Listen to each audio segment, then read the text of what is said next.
It's Dawn and I's pleasure to welcome Professor Augusto Zimmerman to On Point today.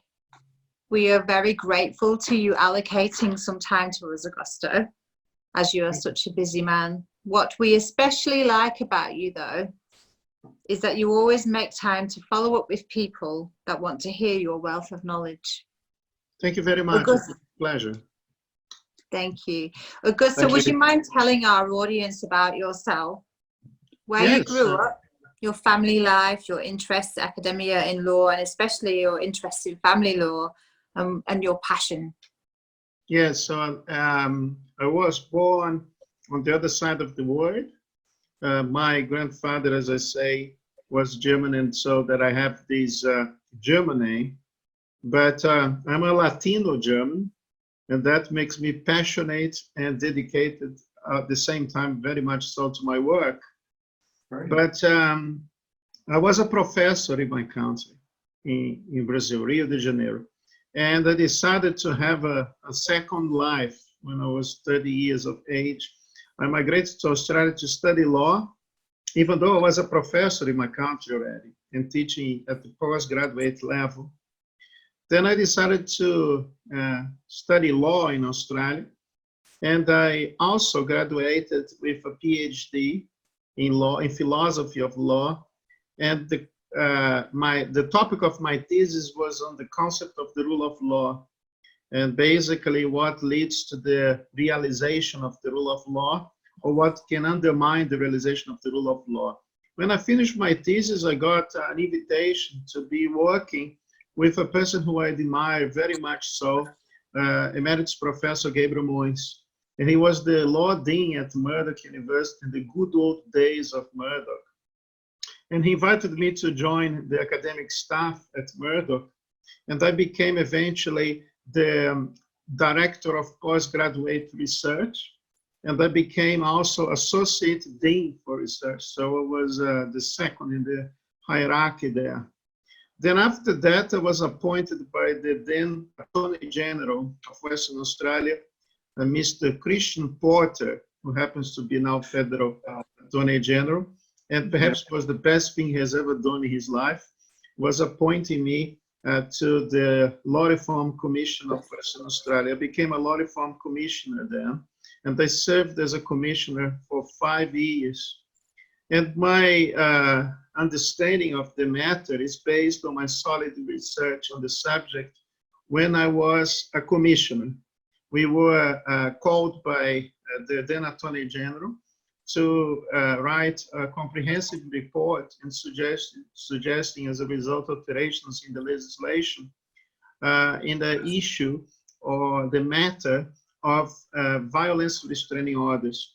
And I, together with my colleagues, produced a report that was not entirely of my taste, but it was at least reminding the government that the rules of evidence, natural justice, and due process of law would have to be preserved. Otherwise, we would run the serious risk of condemning an innocent person. We would even have to consider the fact that false accusations of domestic violence, in my opinion, are a form of domestic violence, because you are, objectively speaking, trying to destroy the life of an innocent person and destroying the lives of children as well, who happens to be having this person as his or her parent.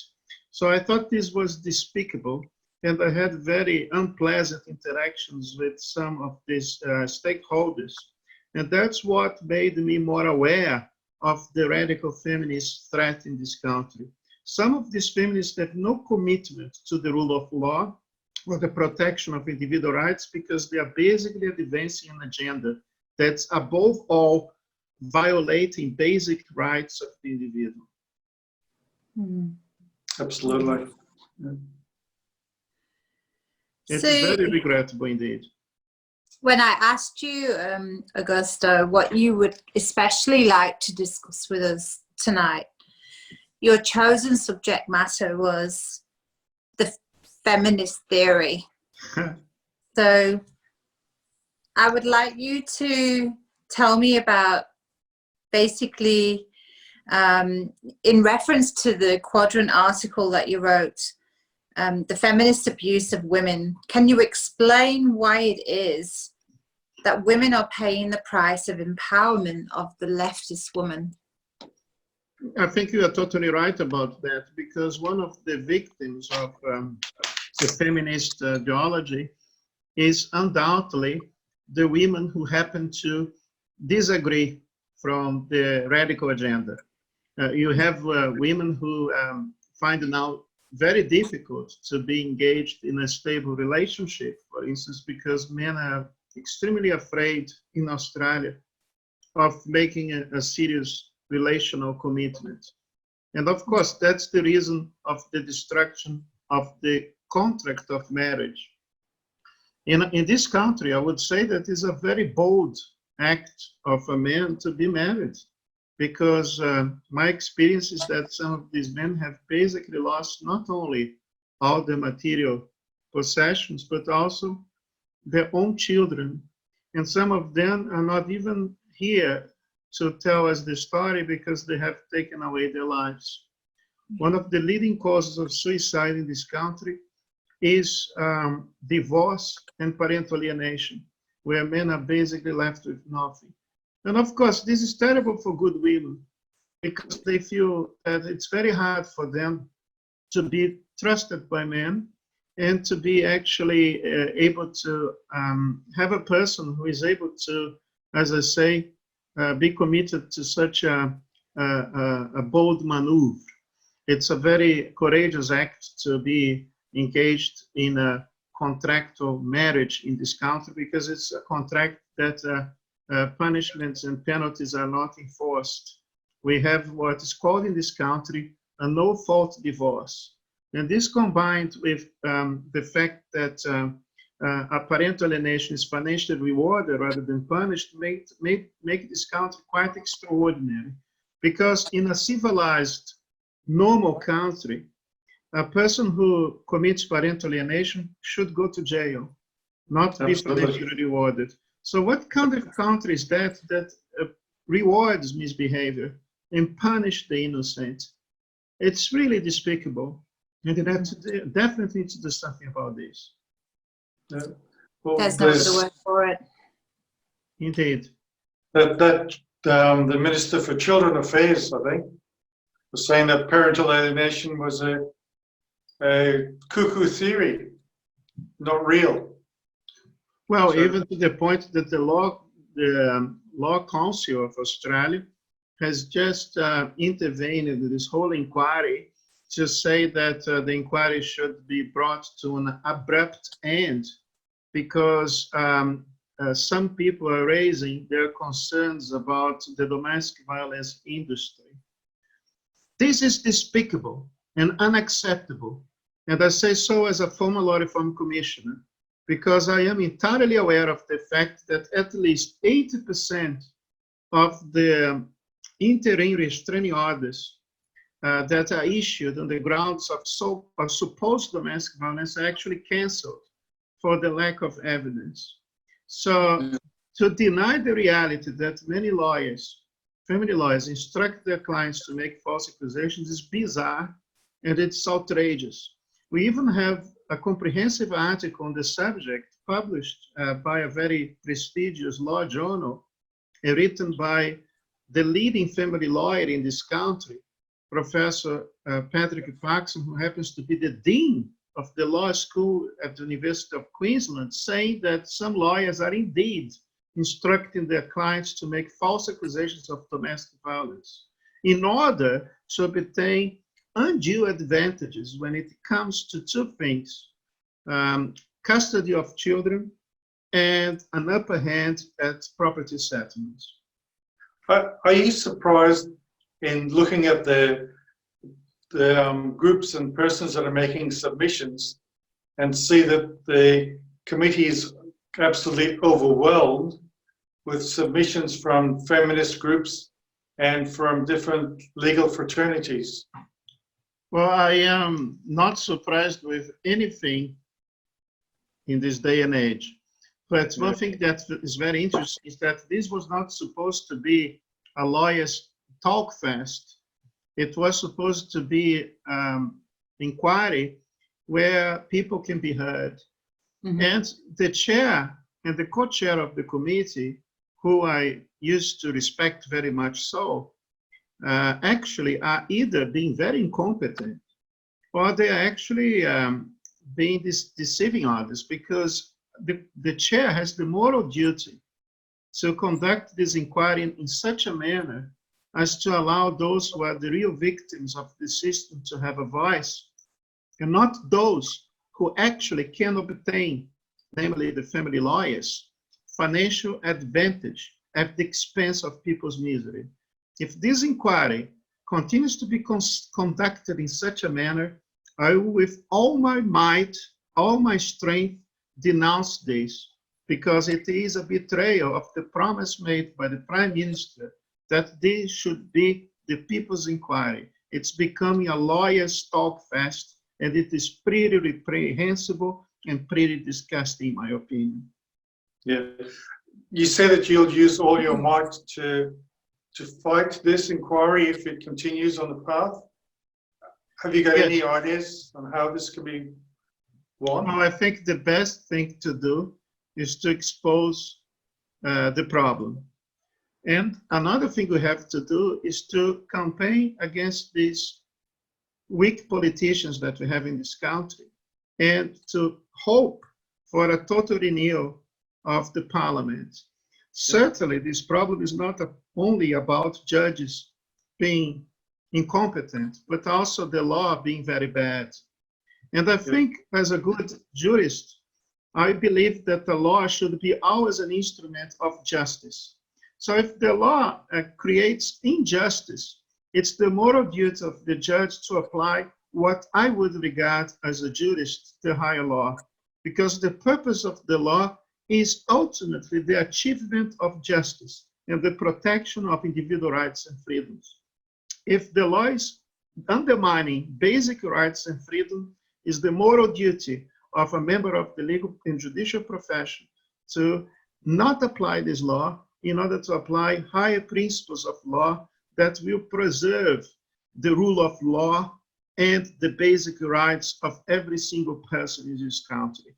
So that's perhaps is a result also of the lack of knowledge of the common law that we have in this country, because many members of the legal profession were taught that to be a lawyer is to win a case rather than to fight for justice. So what they do is to embrace the cause of the client, and even if they commit gross acts of injustice, better saying, they think that they have done what they're supposed to do, which is actually the opposite of what the common law tradition dictates. So good. All right. I'm going to ask you the same question that we asked Senate candidate Joel Drury for the Australian Better Families. And this wasn't on my agenda, but I'm going to ask you it anyway. Do you think the family law inquiry is corrupt? I think it's a very hard question to answer. There are two possibilities here. One is that the whole inquiry was a fraudulent process, or alternative two is that it is being going astray. And if it's going astray, I hope it is the second option. I think we can still put this on the right track. Look, I have made it possible, perhaps by my own request, because it was quite forceful actually, that we will have this inquiry being conducted here in Perth. Originally, this inquiry wouldn't come, and they gave an excuse saying that this was not the final list, that they would eventually have Perth, but I don't believe that. But in the end of the day, we now have Perth. But I have been so upset with this whole thing that I don't know if I'll be punished for saying too much. But I have added my name and said that as a person who has written many articles on the subject, who was awarded the Award for Excellence in Research at Murdoch University by the Vice Chancellor, and most of my articles were on this sort of moral, legal issues. And I was awarded by the Vice Chancellor, the recipient of the Research Award, and a commissioner who conducted a very comprehensive report. And I have written many articles on the subject, published in very prestigious law journals. If they don't publish me, if they don't, better saying, have my presence at this inquiry, if they don't allow me to have a say, that will be a very clear evidence that this process is entirely corrupt. I think I will keep you updated on the matter. Yes, I agree with that for sure. Yeah, for sure. Just going back to, you said that you're committed to ensuring that the inquiry does come back on track and be a just inquiry. I noticed that you have done a couple of runs with the FACRA group, the Families and Children's Rights Australia, and presented really well. It was a terrific thing that you did.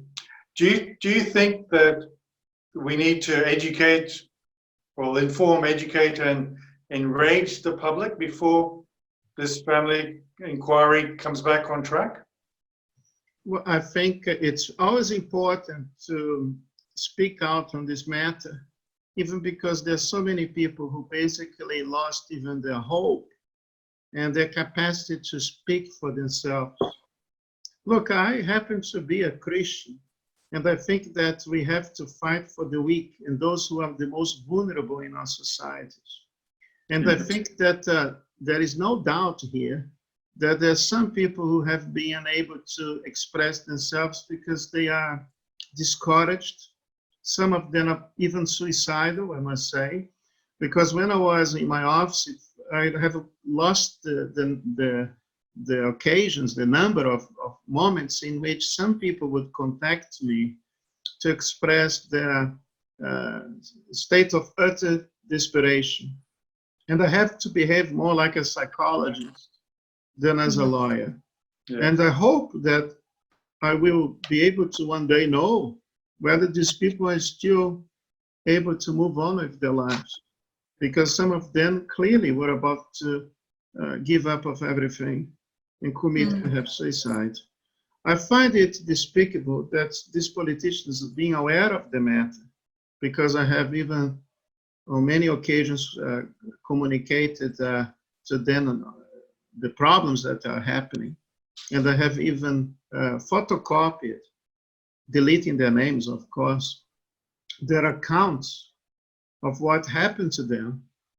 So as a matter of fact, I must say it's a very sad thing to say, but some of these politicians are fully aware of the problem. And if they are fully aware of the problem and unable to resolve it, I must qualify them as, and I think I'll be politically incorrect here, but I must qualify them as objectively evil. Because a person who knows the problem and knows that this problem is safe in the lives of innocent people, alienating many children and just destroying many lives, and if they're incapable to solve the problem because they couldn't care less, and it's because of lack of compassion, these people must be exposed, and we need to have something really, a serious discussion in this country as to what can be done to replace these people who are so heartless and have absolutely no compassion for the people of this country. Yeah. You know, following on from Don's question and bringing in FACRA there, who are doing a great job, may I add, with their public demonstrations.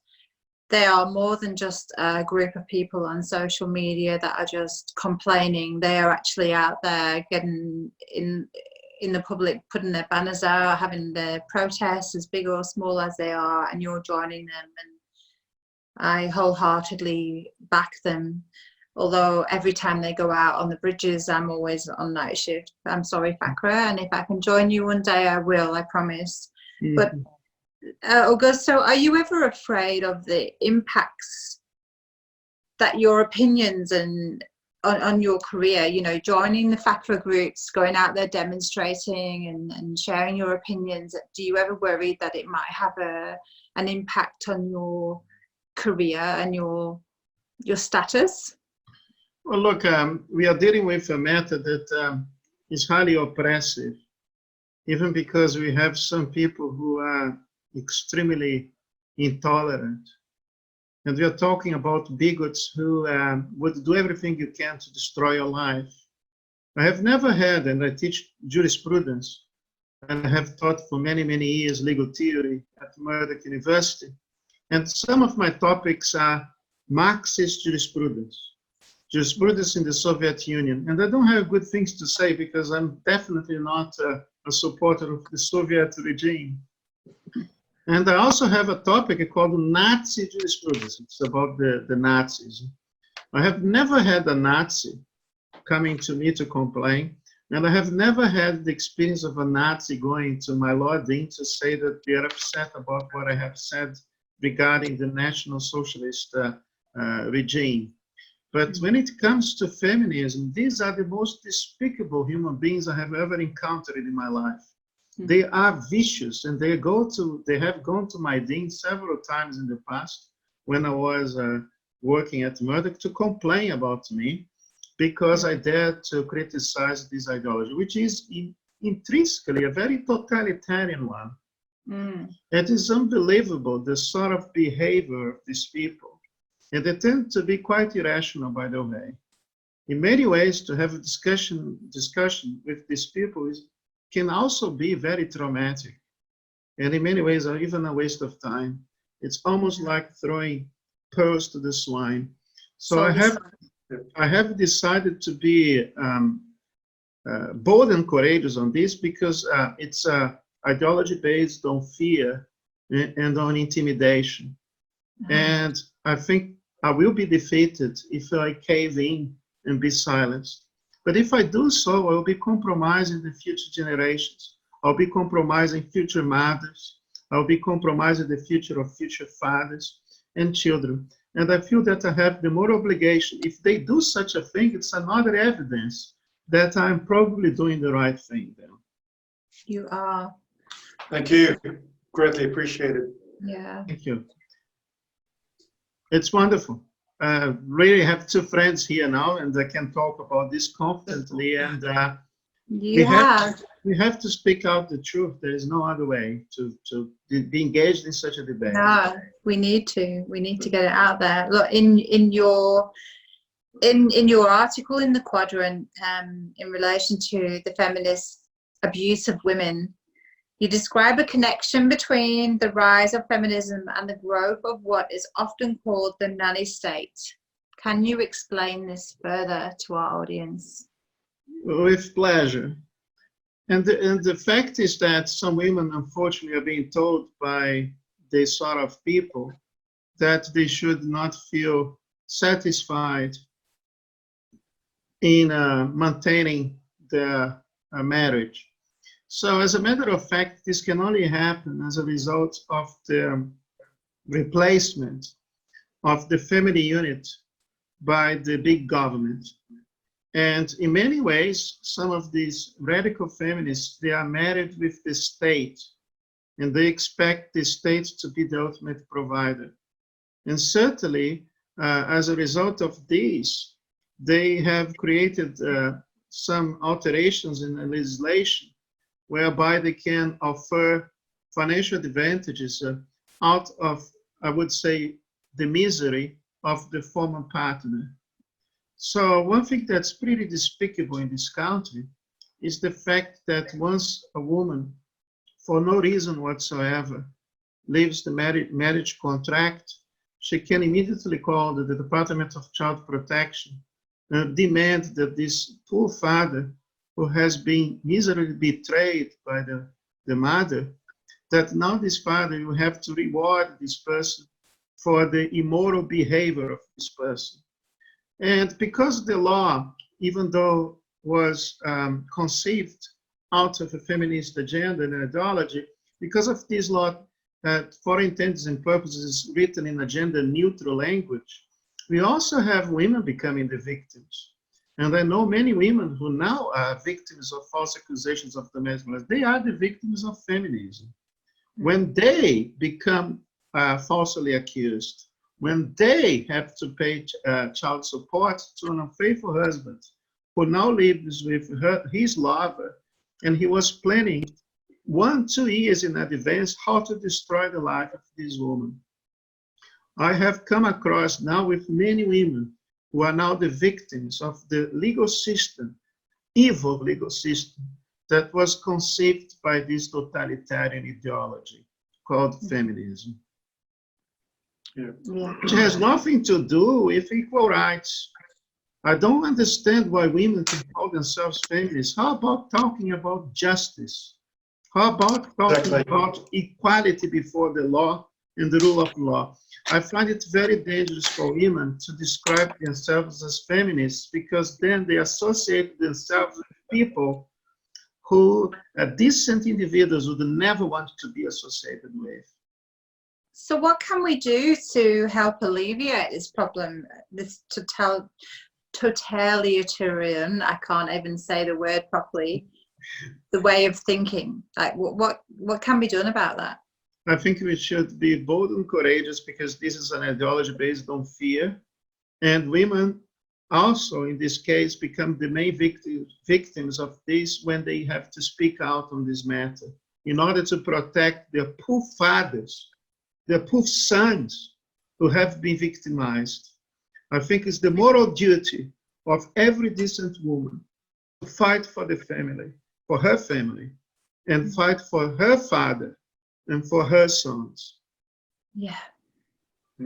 You call the family court I think an evil empire or something to that effect. Do you see that the family court was specifically set up and designed to transfer the wealth from the families to the lawyers? Well, the Family Law Act is an abomination, and it should be repealed. Whether this is just poorly written or there is some ideological underpinnings behind, I actually think that this law managed to achieve both things. It's a terrible piece of legislation written by highly incompetent legislators, and it's also very ideologically driven. So the best thing for this country is to repeal the Family Law Act, is to abolish the child support agency as well. Yeah. And now decisions would be based on contractual relations, because marriage is a form of contract. And in a contract, have you tried to cheat your partner in a contract? You're going to see that you'll be severely punished. But the marriage contract is the only one that rewards misbehavior. So it's much worse than a normal contract. And certainly I think we should just repeal the Family Law Act and allow people to have freedom to decide and establish their own relationships and contractual relationships. Mm-hmm. I've got a current question for you now, Augusto.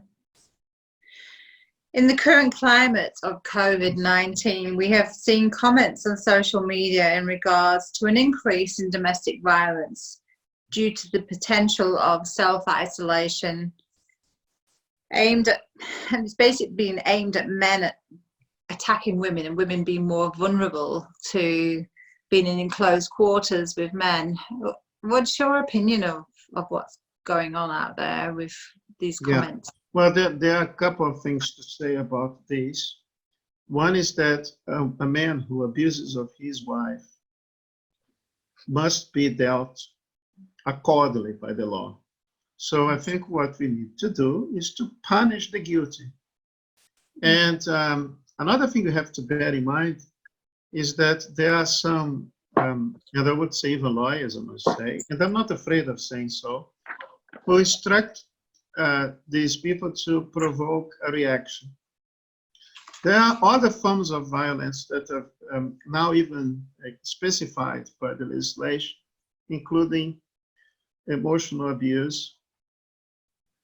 And sometimes what happens is that prior to the reaction, the person is being a victim of emotional abuse. Men tend to react to emotional abuse in a more aggressive manner than women. Unfortunately, when women behave in an aggressive manner, usually it causes death. because of the fact that women are more physically less, has less physical strength than a man. And so she uses weapons as a result. To give an example, recently we had a woman who set a person alight in his home. It was a case of a man who was sleeping on his couch, and she set fire on him. Yeah. And it's a funny thing that, you know what, it's so funny, but it's an interesting thing that the video didn't make a fuss of that. But you have many cases of men who are also victims of domestic violence. But one thing that's very interesting about this matter is that most men who are victims of domestic violence are actually silent. Because if they call the police, they are distrusted. And they are thought to be the provocators. They have caused the matter. Yeah. So we have some men who actually have, as a matter of fact, because I have the evidence in my hands, being accused of domestic violence when they're actually victims. And sometimes the person who accuses another person of domestic violence is actually the perpetrator. And there are many cases I have in my hands of men who are now in jail, who actually were the victims and not the perpetrators, because the system assumes that a man will always be the perpetrator. And as a matter of fact, that's not necessarily the case at all. No. I would say to you that domestic violence is not a gender issue. And because now we are reaching the point in England where, officially speaking, 40% of the victims of domestic violence are men, I'm starting to suspect that women in England perhaps are even more violent than men. Think about that. If 40% of the men, officially speaking, are the victims, can you imagine the number of men who didn't have courage to disclose because they know that if they have a family matter, they lose everything. Exactly. They lose custody, they lose all sorts of things. So this is actually, in my opinion, what we can call a gender symmetry. It's so underreported. Men can be as violent as women, and women can be as violent as men. Yeah. Totally. Men don't report for fear of feeling less of a man. And how many cases you know? Seriously, and not being believed. Think about that. You might know some cases of men who approached you, as I have, telling me that they want to keep everything in silence because they are afraid of losing their property, and above all, losing their own children, even when they are the victims. Getting back to this false violence restraining orders, where they either gender would lie in the court to get a false violence restraining order. Can you explain why the judges don't prosecute perjury? I think and how that can be fixed? I think that's because they are afraid of the feminist lobby, and they are afraid of the media as well, and they're afraid of committing a mistake. Because, I mean, in favor of men, because they commit mistakes in favor of women, they couldn't care less. Yeah. But if they commit in favor of men, they will be massacred. They will be on the headlines of the media. So what's happening here is that they err in favor of the accuser. And by the way, it's not me who is saying that. It's the now opposition leader of the Liberal Party, Lisa Harvey, when she was the police minister here in Western Australia, and I was a commissioner. She said that the police should always err on the side of the accuser. So she was basically saying that the police can destroy an innocent person's life, and that is no problem because, after all, it's too risky to not believe in a woman. That is a total, it's actually quite revolting, because it undermines the common law tradition that an innocent person, it's better to have 100 guilty persons on the streets than to have one innocent person in jail. And I'm starting to suspect that there are many, far more than just one in jail, innocent person in this country as a result of this terrible ideology that's really causing so much destruction. Yep. What? Yeah, it's just unbelievable. So what makes you so passionate about this issue? Is there anything personal to you, Augusto, that's given you that drive? It's very hard to say that it's personal in a sense that I have met many people who are absolutely lovely people and have become the victims of gross injustice. And I'll tell you one thing, I'm not an usual academic. I decided to embrace law because I thought that law is an instrument of justice. So my whole purpose in life is to fight for real human rights. I don't fight for fake human rights, I fight for real human rights. And I'm seeing that this is something that amazed me from the very beginning. I don't allow, at least under my watch, injustice to be committed, because I don't want to be silent on this. I will fight to the very end, to my very end, for the protection of the innocent. We need to fight for the good women and good men in this country, who have sometimes paid such a great price as a result of our silence. I will keep speaking out to the very end, even if that will cost my life. I love this. Yeah. Yeah, I'd like to sort of talk about the whole family court as being set up as a combat zone.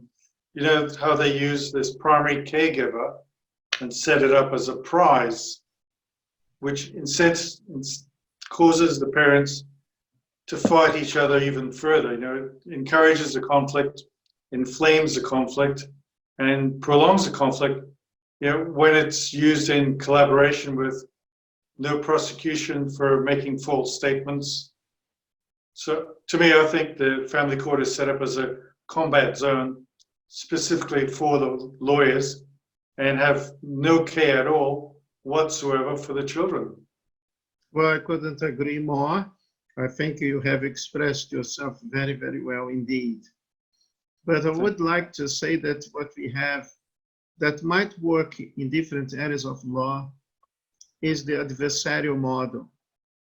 In the civil law system, we have, because I can say we, I operate in different jurisdictions, but in the civil law system, what is established is different. It's called the inquisitorial model. And the inquisitorial model is the one that you don't need to have a good lawyer. The judge is able to even visit the scene of the crime and to be himself or herself ultimately aiming the truth of the matter.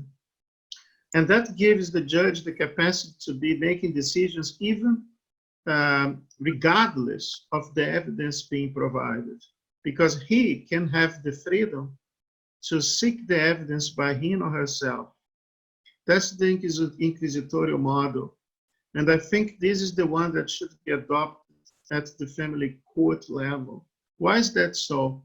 Because lawyers, they tend to benefit out of this adversarial model, because if they escalate the conflict, they will be able to charge higher legal fees.